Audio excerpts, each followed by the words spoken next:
Yes, women will gang up on other women. Yes, women will gang up on other women. Yes, they will accuse others to keep themselves off the hook.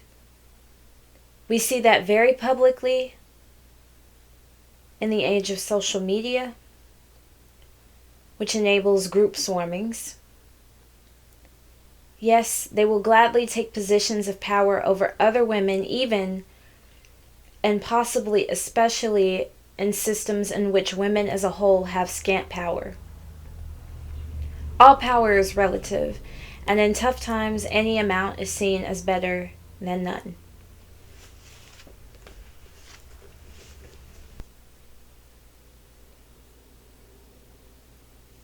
The Handmaid's Tale by Margaret Atwood. That is her part of her introduction. Hold on a moment.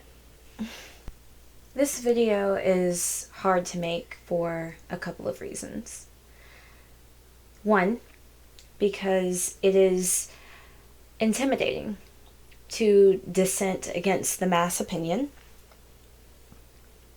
And that's speaking as a relatively confrontational person.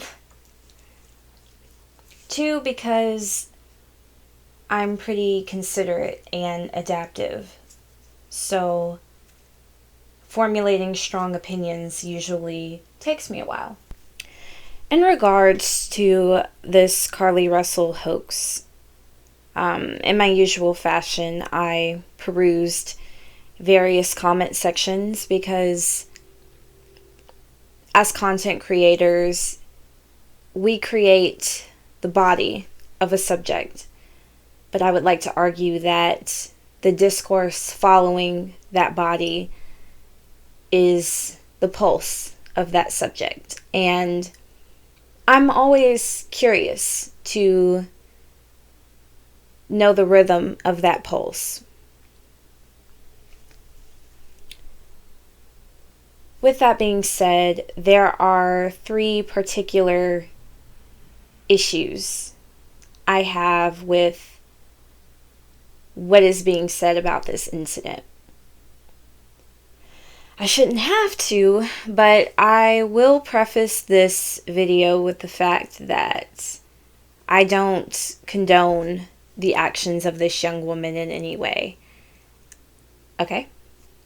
So, now can you please shh, so I can talk? Alright.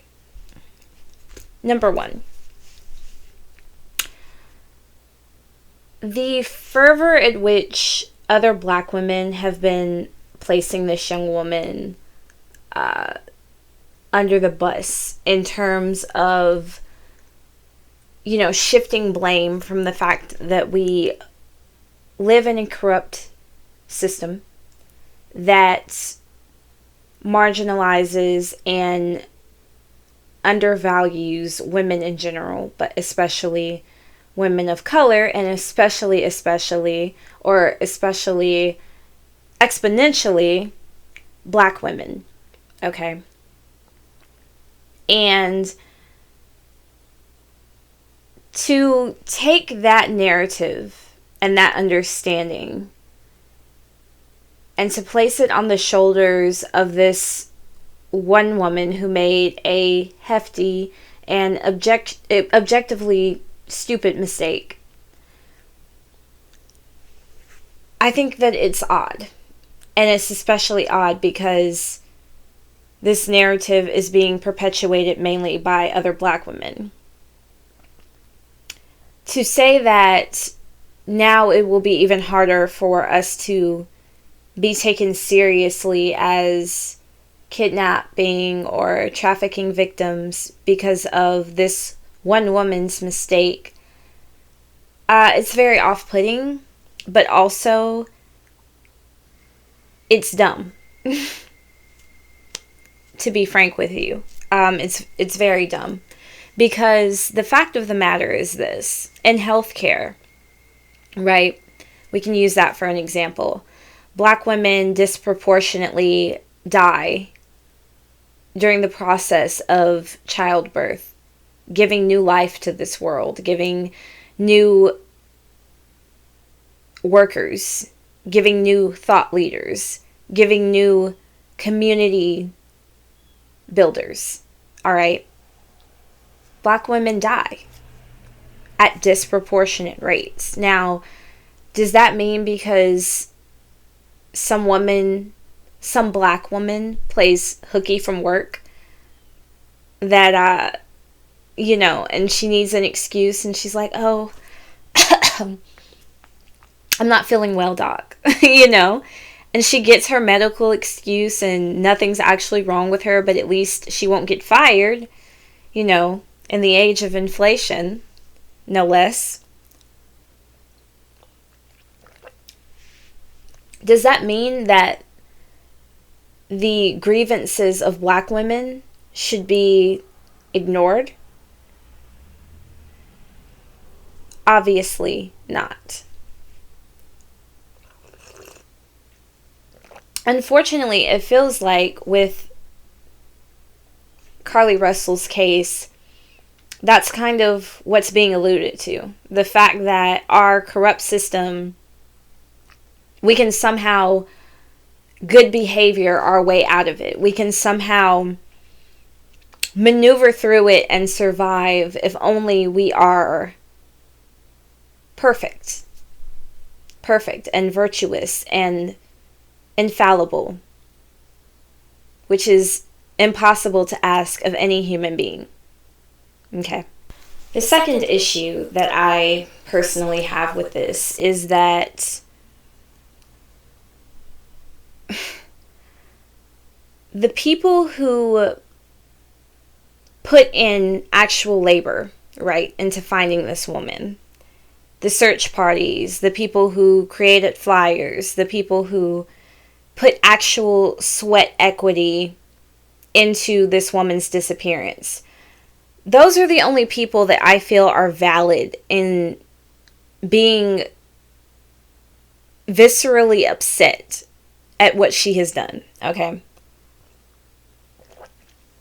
And I would go as far to say also people who have family of kidnapping and trafficking victims, or people that have actually been kidnapped or trafficked themselves, right?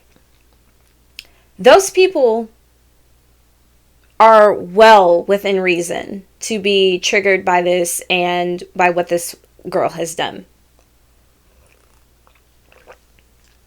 Everyone else that is just, keyboard warriors and kind of just being mad for the sake of being mad, or, just being mad off of GP alone, I understand it, but also,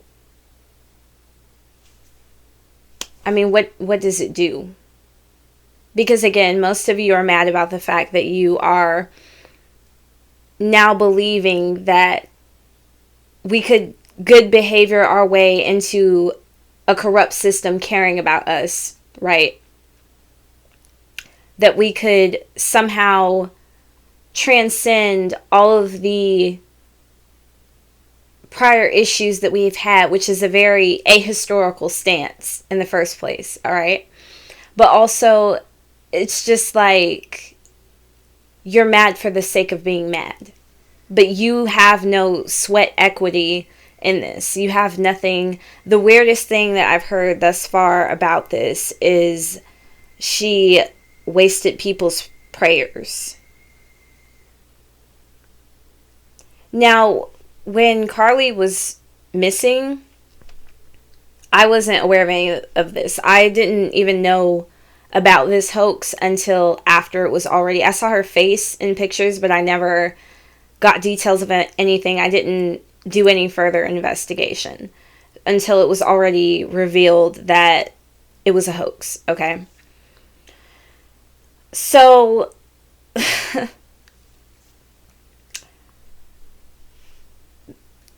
those of you that, are saying she wasted prayers, how is it a waste of prayers if you wanted her safe return, and that's what you got.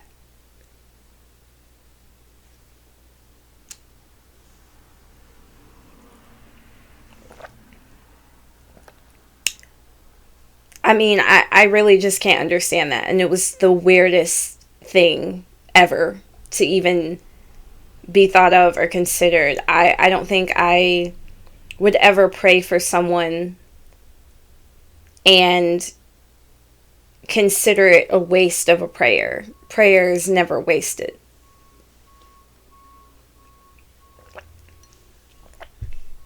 There's a lot going on outside. The third issue that I have with this is when we generate a narrative that Black women have to be infallible in order to be believed or respected or even taken seriously in any capacity, especially knowing that they already aren't.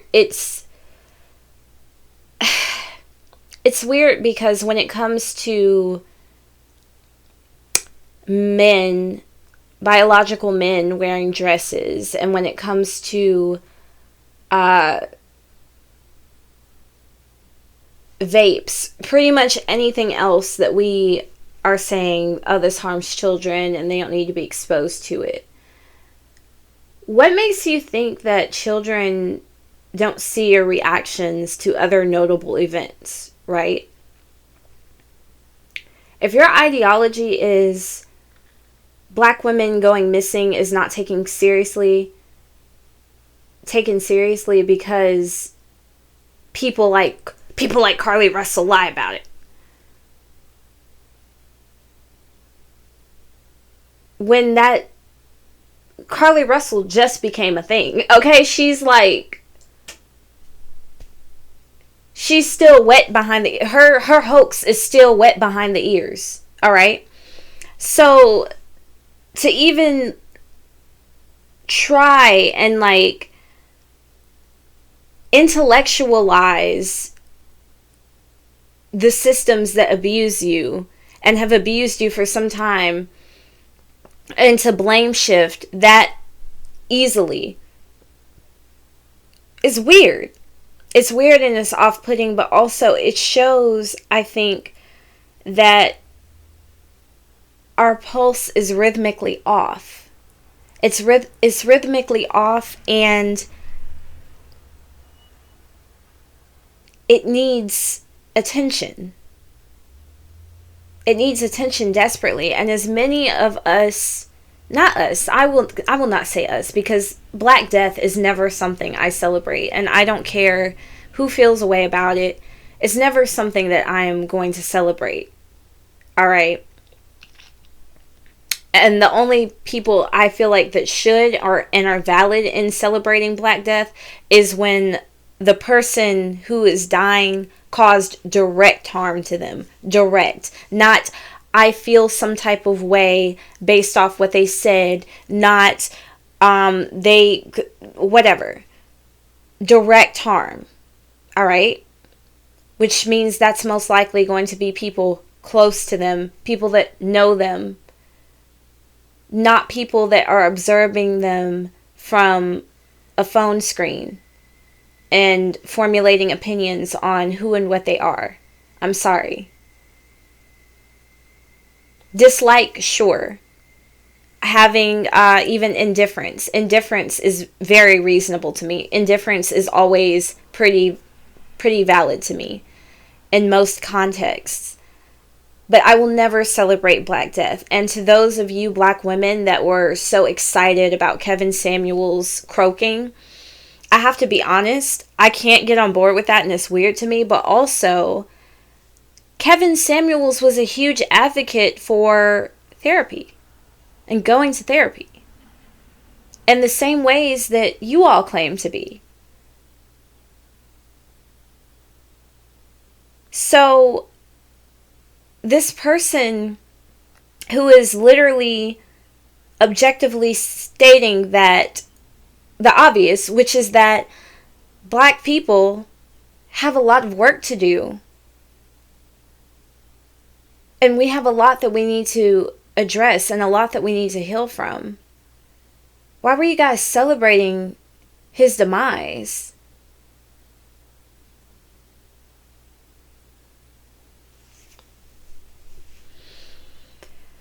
Anyway, I won't hold you all very long today. This is just something that I wanted to speak on before I talked myself out of even bothering to speak on it. I don't care if you agree with me or not. It is what it is. But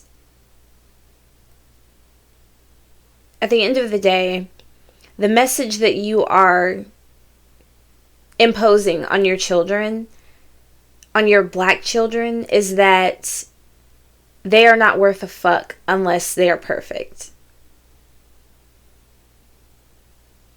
When the reality is, they are viewed as not being worth a fuck regardless.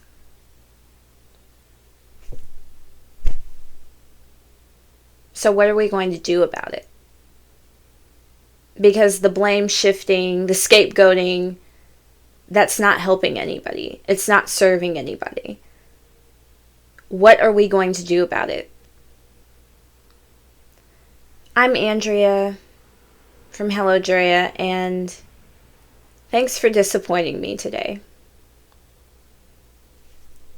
Till next time.